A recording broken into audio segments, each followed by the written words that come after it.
Hostile dropping into the area. Watch the skies.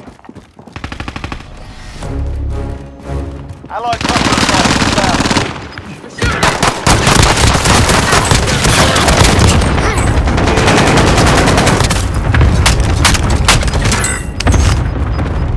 Gas is closing in. Relocating the safe zone.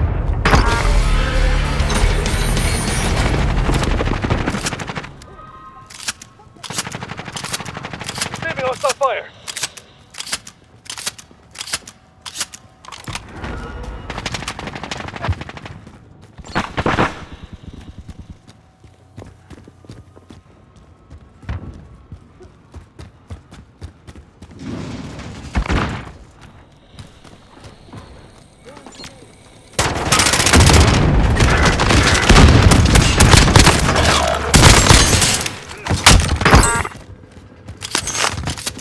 Hostile dropping into the area. Watch the skies.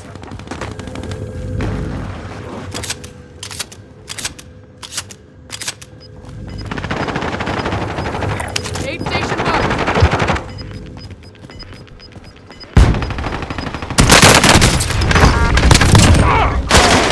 I'm under fire!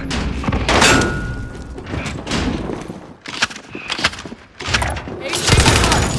Taking direct fire.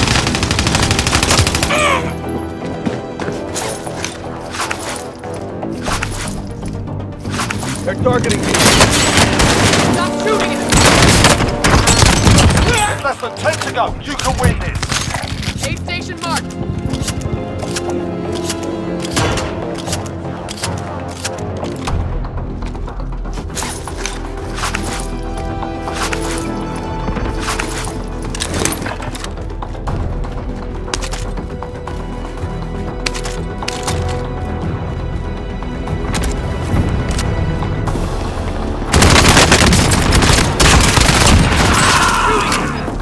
Enemy dropping into the AO.